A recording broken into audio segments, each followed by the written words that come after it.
Like a Hellcat.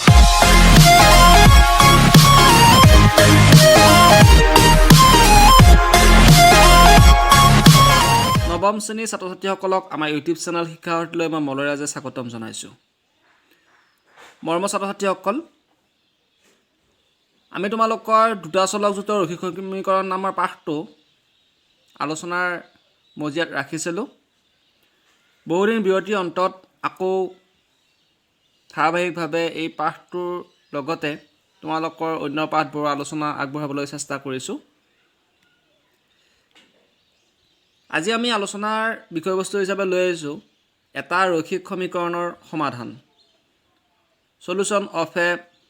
Learner equation. তোমালোকে ভিডিঅ'টো ভালদৰে চাবা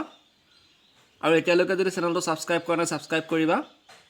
লগৰ বন্ধু বান্ধৱীসকলৰ লগত শ্বেয়াৰ কৰিবা। আহাচোন আমি পাঠৰ মাজলৈ আগবাঢ়ি যাওঁ। তোমালোকে দেখিছা যে সকলো এক চলক জোঁটৰ ৰৈখিক সমীকৰণে এটা অদ্বিতীয় সমাধান থাকে। দুটা চলক জোঁটৰ ৰৈখিক সমীকৰণৰ বেলিকা তোমালোকে কি ক'বা? যিহেতু এনে সমীকৰণৰ দুটা চলক থাকে, গতিকে ইয়াৰ সমাধান মানে হ'ল এযোৰ সমাধান। ইয়াৰে এটা এক্সৰ আৰু আনটো ৱাই মান, যি দুটাই সমীকৰণটো সিদ্ধ কৰে। আমি এটা সমীকৰণ ল'ব পাৰোঁ। সমীকৰণটো হৈছে twice x plus thrice y equal two 12। এই সমীকৰণটোত আমি এক্স আৰু ৱাই মান দুটা যদি ধৰি লওঁ, এক্সৰ মান 3 আৰু ৱাই মান যদি 2 বুলি ধৰি লওঁ, তেতিয়া আমি 12 পাম নে নাপাম চাইছোঁ। ইয়াতে এক্সৰ মান 3 বহুৱাই দিয়া, 3 দুগুণ 6 হ'ব, আৰু ৱাই মানটো 2 বহুৱাই দিয়া, 3 দুগুণ 6 হ'ব। 6 আছে 12 হ'ল, অৰ্থাৎ ৰাইট হেণ্ড ছাইডত থকা যিটো 12, সেই 12টো আমি পাই গৈছোঁ লেফ্ট হেণ্ড ছাইডতো। গতিকে আমি গম পাইছোঁ যে x3 আৰু y2 সমীকৰণটো এটা সমাধান হ'ব। কাৰণ যদি সমীকৰণটোত x ইকুৱেল টু 3 আৰু y ইকুৱেল টু 2 প্ৰতিস্থাপন কৰা হয়, তেনেহ'লে দেখা যাব, ইয়াত দেখুৱাই দিছে, মই যিটো ক'লোঁ তোমালোকৰ মুখে মুখে, এই সমাধানক বা মূল দুটা ক্ৰমিক যুগল 3-2ৰে লিখা হয়। আমি আগতে পাইছিলোঁ যে প্ৰথমতে এক্সৰ মানটো বহুওৱা হয় আৰু দ্বিতীয়তে ৱাই মানটো বহুওৱা হয়। গতিকে এক্সৰ মানটো 3 যিহেতু আছে 3 বহুৱাইছোঁ আৰু ৱাই মানটো 2 বহুৱাইছোঁ। ইয়াৰে প্ৰথমটো এক্সৰ মান আৰু পিছতো ৱাই মান, তাকে উল্লেখ কৰিছে। সেইদৰে ওপৰৰ সমীকৰণটো আন এটা সমাধান হ'ব 0 আৰু 4। ইয়াতে এক্সৰ মানটো যদি 0 বহুৱাই দিয়া 2 0 গুণ 0 হ'ব, আৰু ৱাই মানত যদি 4 বহুৱাই দিয়া 4 3 12 হ'ব। তেতিয়া আমি দেখা পাইছোঁ যে লেফ্ট হেণ্ড ছাইড আৰু ৰাইট হেণ্ড ছাইড দুইটা ইকুৱেল হ'ব। গতিকে আন এটা সমাধান 0 4 হ'ব। অন্য এটা 1 4 ক্ৰমিক যুগলটো twice x plus thrice y equal to 12ৰ সমাধান নহয়, কাৰণ এক্সৰ মানটো 1 আৰু ৱাই মানটো 4 প্ৰতিষ্ঠা কৰিলে 14 পাই যাম আমি। 2 গুণ 2, 4 3 গুণ 12, 12 আৰু 2 যোগ কৰিলে 14 হ'ব। ৰাইট হেণ্ড ছাইডৰ লগত নিমিলিব। গতিকে ওপৰৰ সমীকৰণটো 0 4 এটা সমাধান হয়, কিন্তু 4 0 সমাধান হ'ব নোৱাৰে। এতিয়া 4 0 যদি বহুওৱা যায় 4 গুণ 8 হ'ব, আৰু 3 0 0 হ'ব, তেতিয়া লেফ্ট হেণ্ড ছাইডত 8 পাম আৰু ৰাইট হেণ্ড ছাইডত 12 পাম। তেতিয়া আমাৰ সমীকৰণটো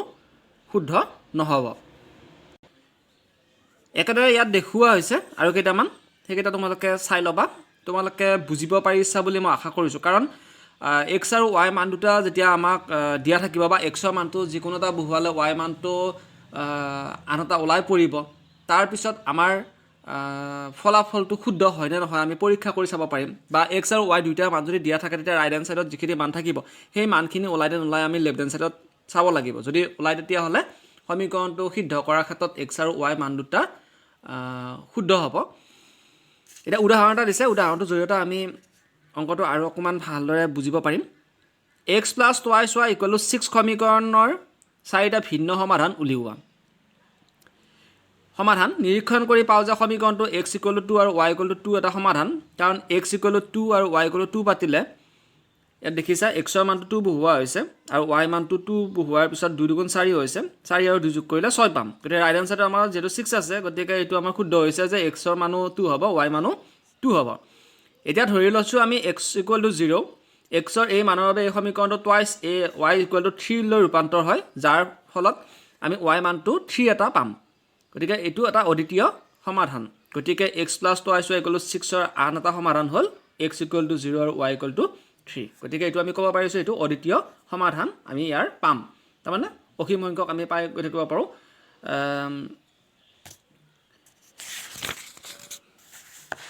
এইবাৰ চোৱা, y = 0 ল'লে সমীকৰণটো হ'ব x = 6 গতিকে x plus twice y = 6 আন এটা সমাধান হ'ল 6 আৰু 0 x ৰ মানটো 6 হ'ব y মানটো 0 হ'ব শেষত y = 1 লৈ চালে আমি গম পাম ইয়াৰ মানটো আমি x ৰ মানটো তেতিয়া পামগৈ 4 আৰু সমীকৰণটো সিদ্ধ কৰাৰ ক্ষেত্ৰত 4 1 এটা তাৰ সমাধান হৈ উঠিব গতিকে প্ৰদত্ত সমীকৰণটো অসীম সংখ্যক সমাধানৰ ভিতৰৰে চাৰিটা সমাধান আমি 2 2 0 3 6 0 আৰু 4 1 বুলি আমি লিখিব পাৰিম কাৰণ আমাক ধৰি দিছে চাৰিটা সমাধানহে উলিয়াব দিছে তাৰ পিছত দুটাকৈ সমাধান উলিয়াব দিছে একেদৰে আমি কৰিব লাগিব এইকেইটা তোমালোকে চাই ল'বা এতিয়া আমি অনুশীলনীলৈ যাব বিচাৰিছো অনুশীলনী বেছি অংক নাই চাৰিটা অংক দিয়া আছে আৰু তোমালোকক 2020 বৰ্ষৰ পৰীক্ষাৰ বাবে এই পাঠটোৰ দুটা চলকৰ ৰৈখিক সমীকৰণ নামৰ পাঠটোৰ তিনিটা অনুশীলনী সন্নিৱিষ্ট কৰা হৈছে এইটো অনুশীলনী শেষ হোৱাৰ পিছত আমাৰ আৰু এটা অনুশীলনী থাকিব সেই অনুশীলনীটো আমি 2 বা 3টা ভিডিঅ'ত শেষ কৰি দিম তোমালোকে এতিয়া অনুশীলনী মাজলৈ আহা অনুশীলনী 4.2 ৰ 1 নম্বৰ অংকটো চোৱা তলত দিয়া সম্ভাৱ্য উত্তৰকেইটাৰ মাজৰ কোনটো সত্য আৰু কিয় ইয়াত দিয়া আছে y = 26 + 5 সমীকৰণটোৰ এটা অদ্বিতীয় সমাধান আছে এটাতকৈ তাৰ মানে বেছি সমাধান নাই বুলি কৈছে কিন্তু আমি গম পাম ইয়াত বহুৱাই চালে যদি আমাৰ এটাতকৈ বেছি ওলাই তেতিয়াহ'লে প্ৰথমটো শুদ্ধ নহ'ব মাত্ৰ দুটা সমাধান আছে বুলি কৈছে সেইটো আমি কৰি চালে গম পাম 3 নম্বৰটো দিয়া আছে অসীম সংখ্যক সমাধান আছে এই তিনিটাৰ মাজত কোনটো সত্য হ'ব তাক আমি এবাৰ উনুকিয়াই চাওঁ পৰীক্ষা কৰি চাওঁ যদি প্ৰথমটো হয় তেতিয়া প্ৰথমটো শুদ্ধ বুলি লিখিব লাগিব বা সত্য বুলি লিখিব লাগিব যদি দ্বিতীয়টো সত্য হয় তেতিয়া সত্য বুলি লিখিব লাগিব দ্বিতীয়টো আৰু কিয় হয় সেইটো ক'ব লাগিব আৰু তৃতীয় যদি সত্য হয় তেতিয়া তৃতীয়টো সত্য বুলি লিখি কিয় হয় সেইটো ক'ব লাগিব গতিকে মই তোমালোকক দেখুৱাই দিছোঁ অনুশীলনী 4.2 1 নম্বৰ অংকটোৰ সমীকৰণটো দিয়া আছিলে y = 26 + 5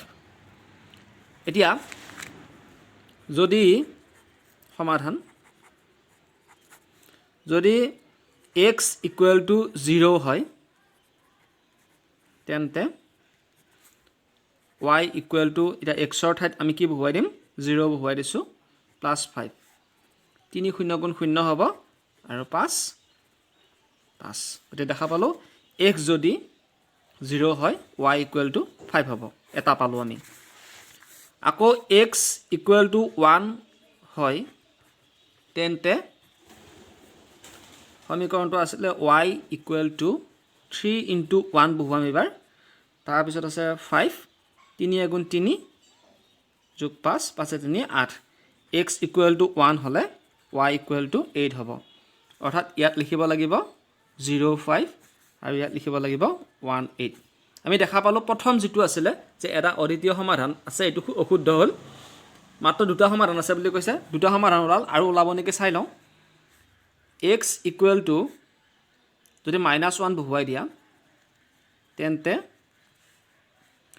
y = 3 × -1 + 5 3 × 3 বিয়োগ 3 হ'ব যোগ 5 5টা জমা 3টা ধাৰ 2টা জমা হ'ব অৰ্থাৎ x ৰ মানটো পালোঁ আমি -1 আৰু y মানটো পালোঁ 2 দেখা পালোঁ দুটাতকৈ বেছি পালোঁ তাৰমানে আমি গম পালোঁ যে অসীম সংখ্যক সমাধান আমি পাম গতিকে শুদ্ধ উত্তৰটো হ'ব অসীম সংখ্যক সমাধান আছে এতিয়া কিয় বুলি সুধিছে নহয় কাৰণ ভিন্ন মান আমি পাব পাৰোঁ x আৰু y ক্ষেত্ৰত আমি ভিন্ন মান পাব পাৰোঁ গতিকে ইয়াৰ অসীম সংখ্যক সমাধান থাকিব অৰ্থাৎ সমীকৰণটোৰ y = 26 + 5 সমীকৰণটোৰ অসীম সংখ্যক সমাধান থাকিব কিয় সুধিছে কাৰণ ভিন্ন সংখ্যক আমি সমাধান পাব পাৰোঁ এইটো হৈছে আমাৰ উত্তৰটো তোমালোকে কৰি ল'বা তো 2 নম্বৰ অংকটোৰ ক্ষেত্ৰত চাব বিচাৰিছোঁ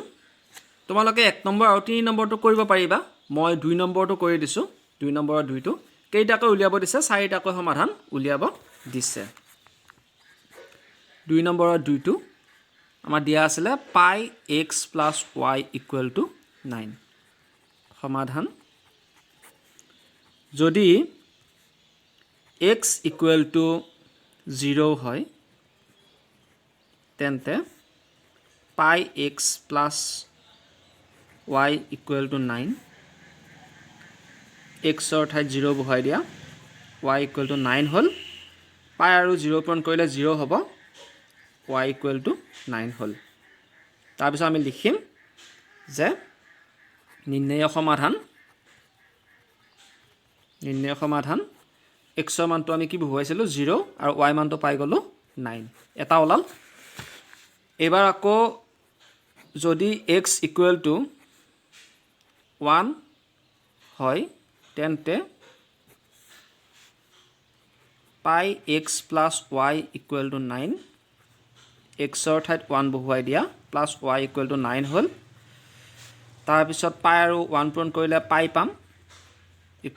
প্লাছ y = 9 হ'ল আৰু y = 9 মাইনাছ পাই নিৰ্ণয়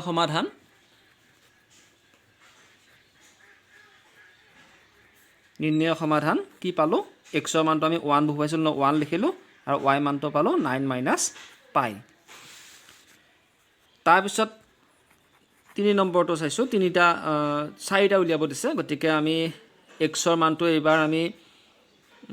-1 বহুৱাই চালোঁ যদি x = -1 হয় তোমালোকে যিকোনো মান বহুৱাব পাৰিবা পাই x + y = 9 পাই * -1 প্লাছ y = 9 মাইনাছ পাই প্লাছ y = 9 y = 9 প্লাছ পাই হ'ব নিৰ্ণয় সমাধান কি হ'ল x ৰ মানটো আমি -1 ধৰিছিলোঁ আৰু y মানটো পালোঁ 9 প্লাছ পাই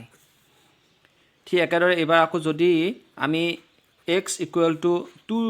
ধৰি লওঁ তেতিয়া কি হ'ব পাই x + y = 9 পাই * 2 + y = 9 টুৱাইছ পাই প্লাছ y = 9 আৰু y মানটো পাই যাম আমি কিমান 9 মাইনাছ টুৱাইছ পাই এটাকে নিৰ্ণয় সমাধান x ৰ মানটো আমি ধৰিছিলোঁ 2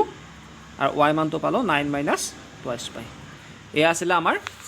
2 নম্বৰ 2টোৰ সমাধান ঠিক একেদৰে তোমালোকে ইয়াতে x ৰ মানটো এটা বহুৱাই ল'বা তেতিয়া y মানটো পাই যাবা তোমালোকে এই দুটা অংক কৰিব পাৰিবা বুলি মই আশা কৰিছোঁ এতিয়া আমি 3 নম্বৰ অংকটোলৈকে আহিছোঁ তোমৰা 2 নম্বৰ অংকটো বুজিব পাৰিছা নিশ্চয় হৈছে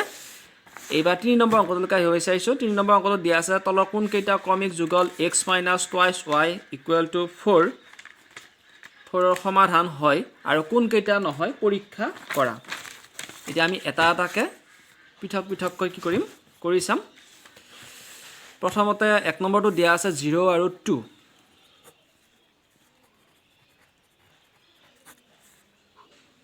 সমাধান হয় নে নহয় আমি এতিয়া পৰীক্ষা কৰি চাম 1 নম্বৰটো দিয়া আছে 0 আৰু 2 0 2 আমাৰ সমীকৰণটো দিয়া আছিল x - টুৱাইছ y = 4 x ৰ ঠাইত 0 বহুৱাই দিয়া আৰু y ঠাইত 2 বহুৱাই দিয়া = 4 এটো পাই গলো আমি -4 আৰু ইফালে 4 আছে সমান হৈছে নেকি নাই হোৱা নহয় এটাকে 0 2 এটা সমাধান নহয় মই তোমালোকক আটাইকেইটা কৰি দিব বিচৰা নাই তোমালোকক এই ৰুট থকা অংকটো কৰিব বিচাৰিছোঁ বাকিকেইটা তোমালোকে চাবা দুইটা লেফট হ্যান্ড সাইড আৰু ৰাইট হ্যান্ড সাইড যদি ইকুৱেল হয় তেতিয়া হলে সমাধানটো হ'ব এইটো যিকেইটা সমাধান দিয়া আছে সমাধানকেইটা এই সমীকৰণটোৰ ক্ষেত্ৰত শুদ্ধ হ'ব আৰু যদি নহয় তেতিয়া হলে নহয় বুলি লিখিবা এতিয়া মই তোমালোকক 4 নম্বৰটো কৰি দিব বিচাৰিছোঁ 3 নম্বৰ 4 নম্বৰটো দিয়া আছে √2 আৰু 4√2 সমাধান সমীকৰণটো আছিল x - টুৱাইছ y = 4 তে x ৰ ঠাইত আমি বহুৱালো √2 আৰু y ঠাইত বহুৱালো আমি 4√2 = 4 তাৰ পিছত দেখিলো √2 আছে আৰু ইয়াতে এটো গোটা মান আছে 4 টো গোটা মান আছে 4 * 2 = 8 হ'ব 8√2 = 4 হ'ল 8টা √2 আছে ধাৰত এটা √2 আছে জমাত গতিকে -7√2 = 4 দুইটা ইকুৱেল হৈছে নেকি ইকুৱেল হোৱা নাই নহয় এটাকে √2 4√2 এটা সমাধান নহয় হৈছে আৰু বাকি কেইটা তোমালোকে কৰি চাবা এবাৰ আমি আজি এই ভিডিঅ'টোৰ শেষৰ অংকটোলৈকে যাব বিচাৰিছোঁ 4 নম্বৰ অংকটোলৈকে 4 নম্বৰ অংকটোত দিয়া আছে যে x = 2 আৰু y = 1 হ'লে সমীকৰণ twice x plus thrice y = k এটা সমাধান যদি হয় তেতিয়া হ'লে k এর মান নিৰ্ণয় কৰিব দিছে একেবাৰে সহজ আমি লিখিম দিয়া আছে x = 2 y = 1 এতিয়া twice x plus thrice y = k